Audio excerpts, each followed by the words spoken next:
যাদবপুরে যুযুধান এবিভিপি বনাম SFI general body meeting ঘিরে বুধবার রাতে হঠাৎ গরম যাদবপুর। স্লোগান, বিক্ষোভ, হাতাহাতি, আগুন, প্রতিবাদে বৃহস্পতিবার জোড়া মিছিল, আর সেখানেও তুলকালাম।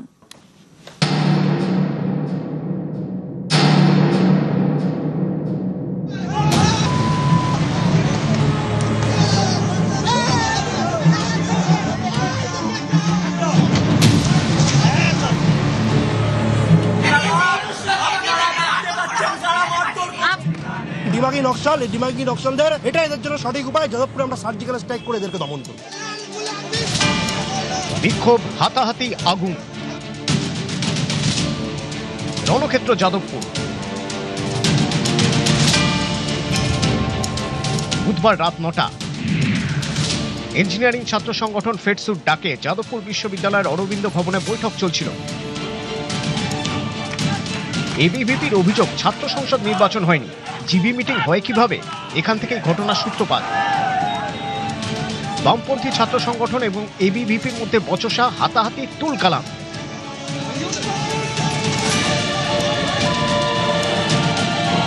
দুপক্ষের বেশ কয়েকজন আহত বলেও দাবি। জীবিকা কেন রাখা হচ্ছে সেই দেখিয়েছে, অথরিটিকে দিয়েছে, কিন্তু এই মুহূর্তে দাঁড়িয়ে কোনো ইউনিয়ন নেই। আর জগতে কোনো উত্তর না দিয়ে আমাদের ছাত্রদেরকে সোজা ধাক্কা দিয়ে ফেলে দিয়ে আমাদের আওয়াজ শুনে আসি, এসে যখন আমাদের ছাত্রদেরকে আমরা বাঁচাতে যাই সেখানে আমাদেরকে ফেলে মারা। আমরা বিচার চাইছি। বিজেপির লোকেরা তাণ্ডব করলেন, এখানকার পাশের এলাকার যিনি এমএলএ তার কথাই তিনি তাণ্ডব করলেন। অরবিন্দ ভবনকে জ্বালিয়ে দেওয়ার চেষ্টা করলো এবিভিপির লোকেরা, আর তারাই এখন আক্রান্ত হওয়ার নাটক করছে। যাদবপুর ইউনিভার্সিটির ছেলে মেয়েদের ওপর যদি আর কোথাও কোনো আক্রমণ হয়, এই একটা ব্যারিকেডও থাকবে না। একদল পড়ুয়া ঢুকে পড়েন অরবিন্দ ভবনে, সেখানেও বিক্ষোভের আগুন। রাত যত বাড়ে বিক্ষোভের পরিসর আরো বাড়তে থাকে। যাদবপুর থানার সামনে শুরু হয় বিক্ষোভ।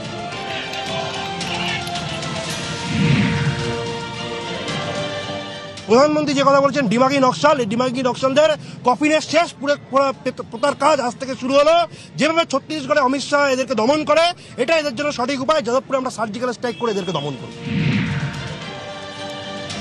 বিজেপির গুন্ডারা তারা রাতের অন্ধকারে ক্যাম্পাসের মধ্যে ঢুকে ভাঙচুর চালানো, ক্যাম্পাসের সম্পত্তি ভাঙচুর করা এবং তার পাশাপাশি আগুন লাগিয়ে দেওয়ার চেষ্টা করেছে, মেরে ফেলবার চেষ্টা করেছে ছাত্রছাত্রীদেরকে।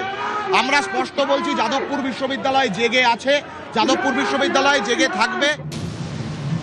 ঘটনাস্থলে যান যাদবপুরের বিজেপি বিধায়ক সর্বরী মুখোপাধ্যায়।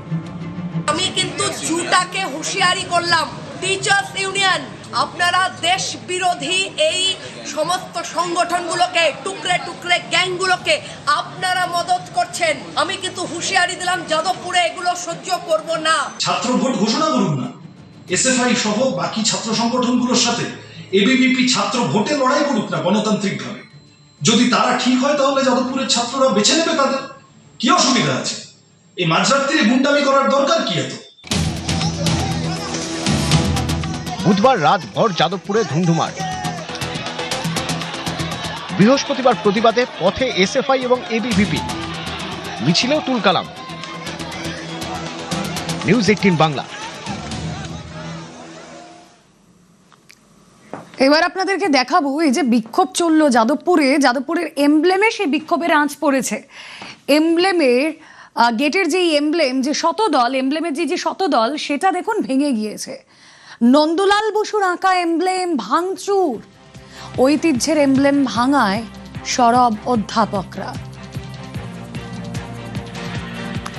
যাদবপুরের এমব্লেমে আঘাত, তুঙ্গেই নিয়ে রাজনৈতিক তরজা।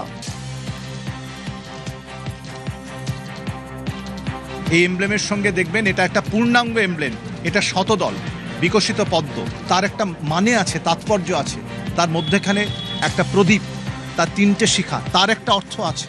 যারা এই সম্মান গৌরব আমাদের তাকে পদদলিত করেন, মারিয়ে যান, তারা আমাদের জাতীয় ঐতিহ্যকে সম্মান করেন না। এটাই আমাদের বেদনার এবং এটার জন্যই আমরা মর্মাহত। শিক্ষক হিসেবে এটা আমার কাছে খুবই অপমানকর, অবমাননার। আমি প্রশাসনের, সরকারের দৃষ্টি আকর্ষণ করছি, এর যেন সুরাহা হয়, বিচার হয়। এই যে এমব্লেড, সেই এমব্লেড টোপকে ভেতরে ঢোকার চেষ্টা করা হয় এবং তার ফলস্বরূপ এই যে যাদবপুর বিশ্ববিদ্যালয়ে যে প্রতীক চিহ্ন সেই জায়গায় একাংশ ভেঙে গেছে। কারা ভাঙলো, অভিযোগ পাল্টা অভিযোগ কিন্তু ইতিমধ্যে এই বিষয়কে কেন্দ্র করে শুরু হয়েছে। এবং সবথেকে বড় বিষয় হলো এত পুরনো ঐতিহ্যবাহী একটা শিক্ষা প্রতিষ্ঠান, তার এমব্লেড ভেঙে ফেলা হলো।